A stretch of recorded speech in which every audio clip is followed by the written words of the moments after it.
Assalamualaikum warahmatullahi wabarakatuh. Waalaikumsalam warahmatullahi wabarakatuh.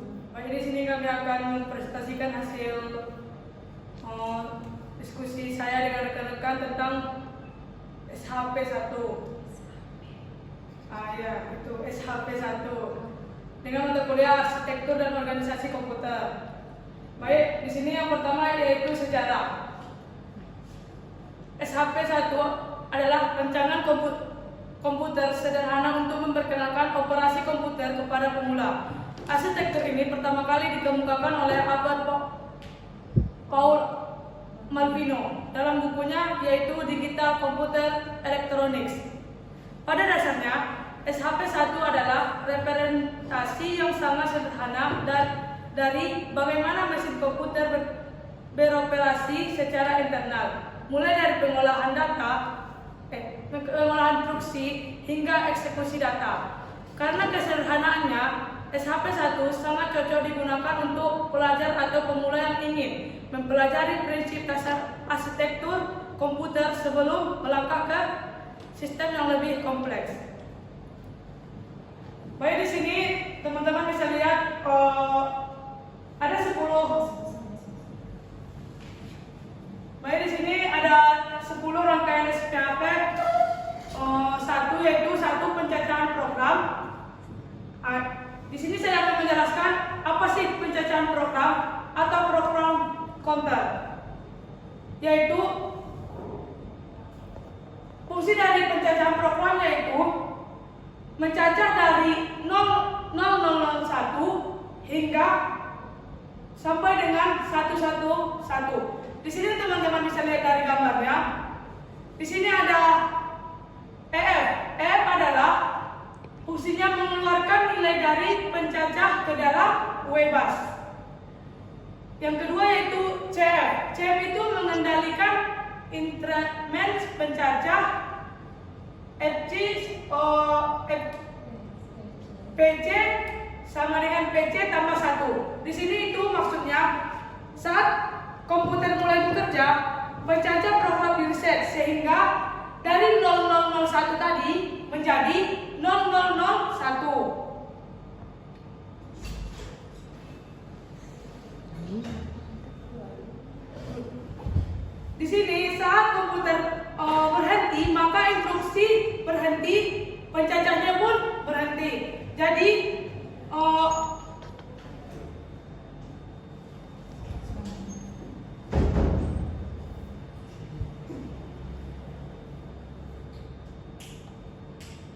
Jadi nanti yang data yang 001 tadi akan masuk ke dalam ROM atau yang disebut dengan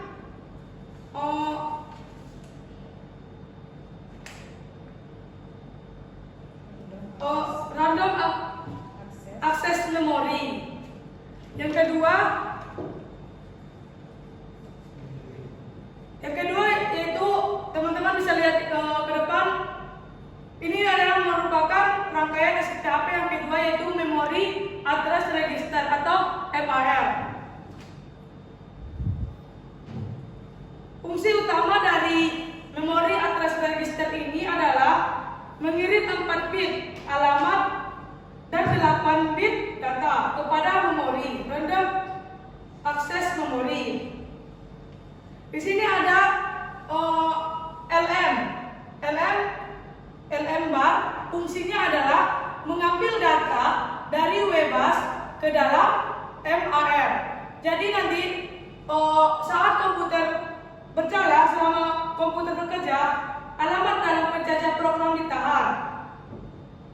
Saat nanti data diambil dari UEBAS ini, komputer itu berjalan, maka pencacah programnya ditahan.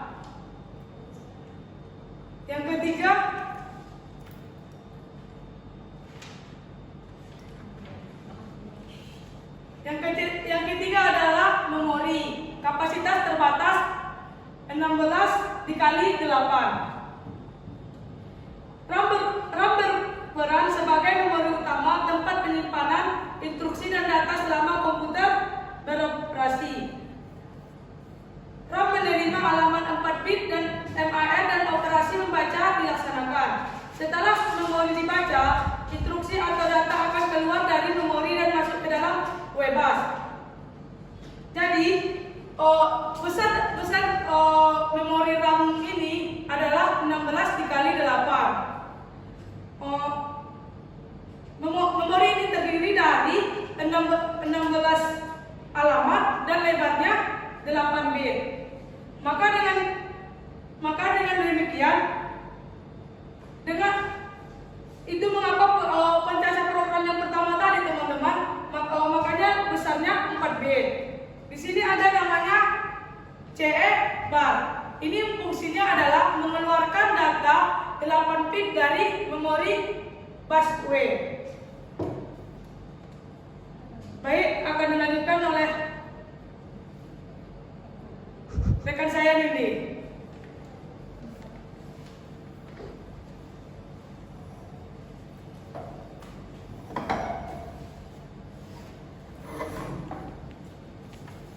Selanjutnya ada instruction register atau IR atau yang disebutkan instruksi yang sedang diproses. Register instruksi merupakan bagian dari unit kendali. Instruksi yang dieksekusi dibaca dari memori utama dan masuk ke dalam WebBus. Pada waktu yang bersamaan, register instruksi diaktifkan sehingga instruksi yang dibaca dari memori akan masuk ke dalam register instruksi.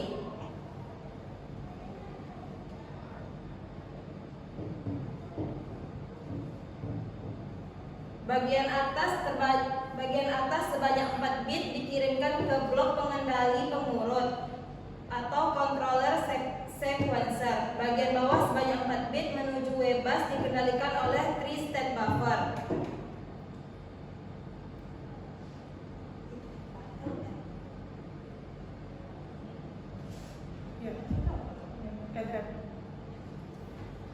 Di sini ada LM yang berfungsi mengambil data 8 bit dari WebBus dan ada EP yang berfungsi mengendalikan data 4 bit dari register yang menuju ke WebBus. Selanjutnya,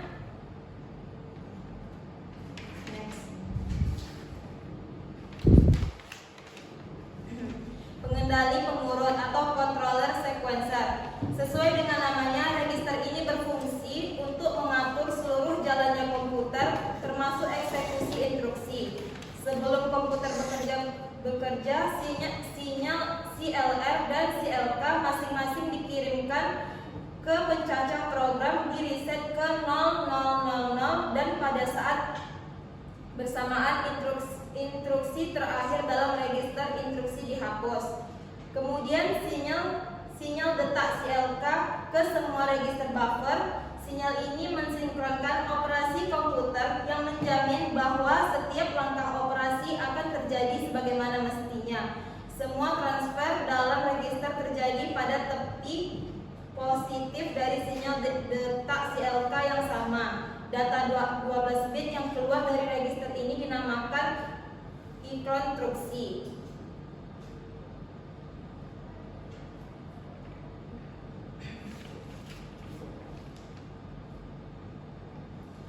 Selanjutnya ada akumulator. Akumulator adalah sebuah register buffer yang menyimpan hasil sementara selama komputer beroperasi. Akumulator mempunyai dua macam keluaran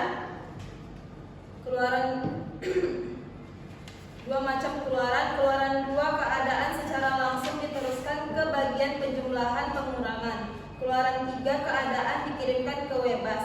Karena itu data sebanyak 8 bit dan akumulator secara terus-menerus mengaktifkan rangkaian penjumlah pengurang.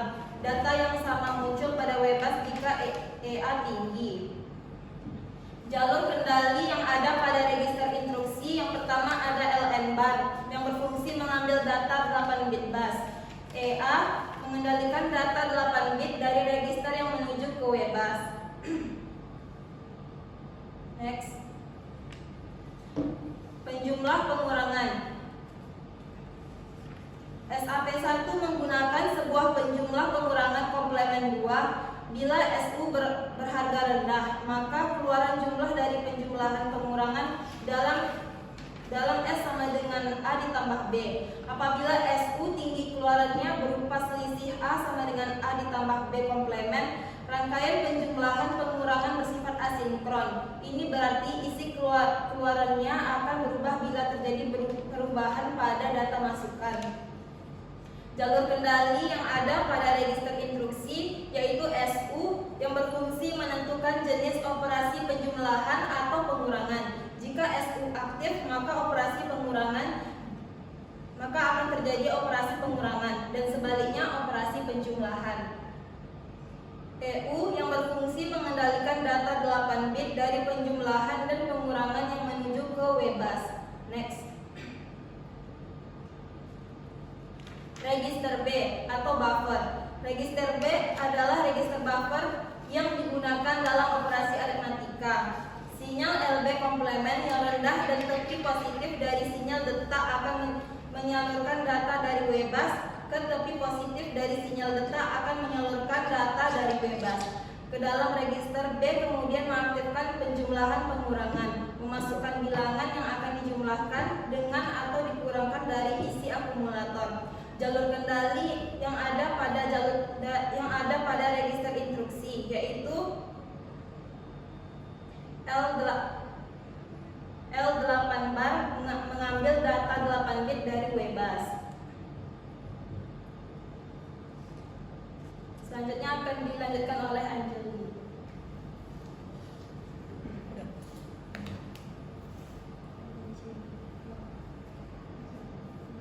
Baiklah, saya akan melanjutkan dari ini.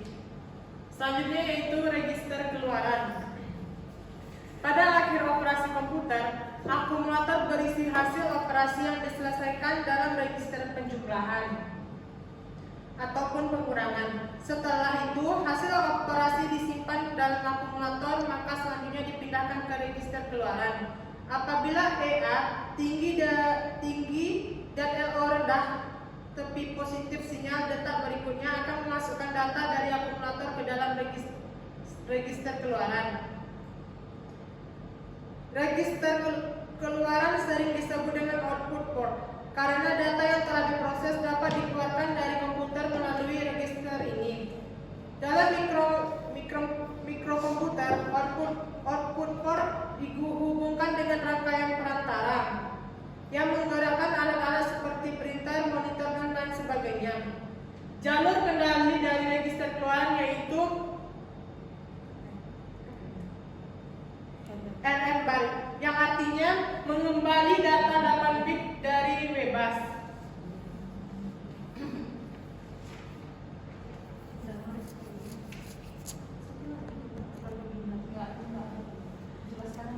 Ini fungsi SAP 1. Fungsinya yaitu yang pertama, menjalankan instruksi sederhana seperti mengambil data dari memori dan memprosesnya. Yang kedua, menyimpan hasilnya kembali ke memori atau register. Yang ketiga, dengan instruksi yang sangat dasar seperti load, ADD dan SAP1 dapat memberikan gambaran bagaimana komputer menjalankannya. SAP1 mempunyai kelebihan dan kekurangan. Di antaranya yaitu yang pertama, kelebihan sederhana dan mudah dipahami. Yang kedua, modular, bisa dipelajari per bagian. Yang ketiga, fondasi dasar untuk memahami sistem komputer lebih kompleks. Yang ketiga yaitu kekurangannya. Yang pertama, fungsionalitas terbatas, instruksi sederhana. Yang kedua, kapasitas memori kecil yaitu hanya 16 halaman. Yang ketiga, alamat. Yang ketiga, tidak realistis untuk aplikasi komputasi modern. Sekian, terima kasih.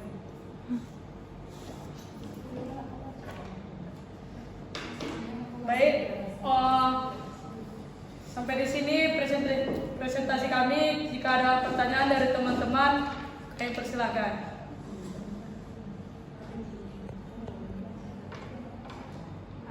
Baik, di sini saya akan bertanya.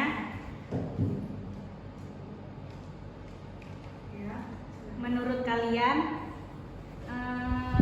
gimana sih data itu bisa diakses dan disimpan di memori SAP1?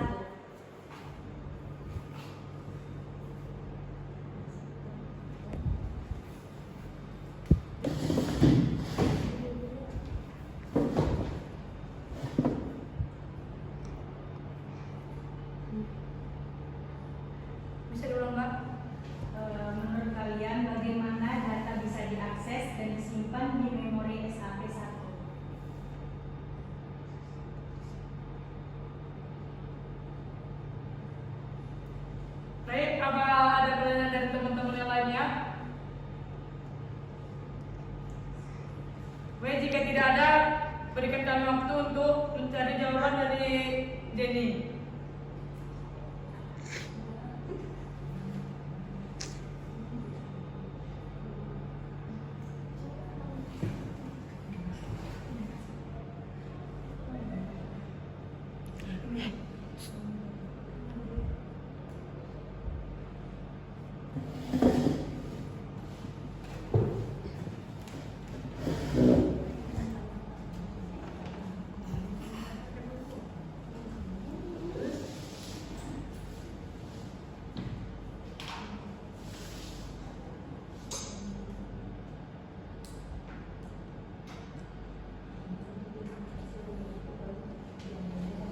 Jenny. Jenny.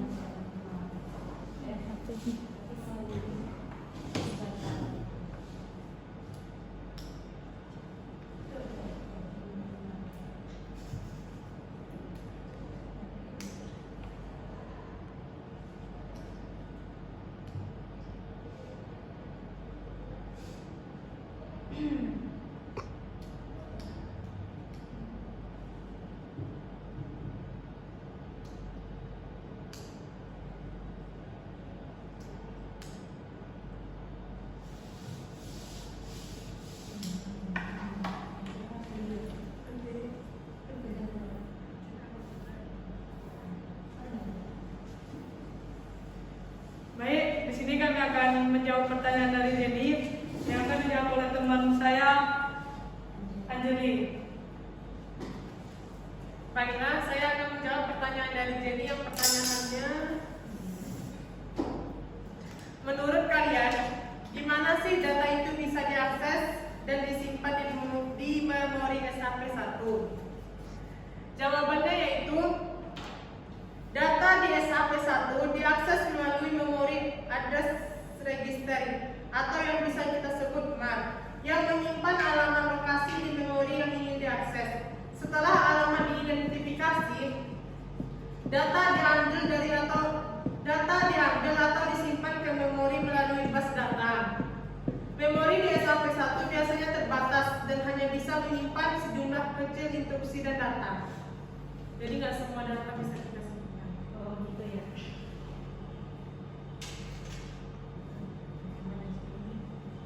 Bagaimana Jenny? Baik, jika tidak ada pertanyaan, kami cukup sampai di sini presentasi kami. Jika ada kesalahan, kami mohon maaf. Assalamualaikum warahmatullahi wabarakatuh.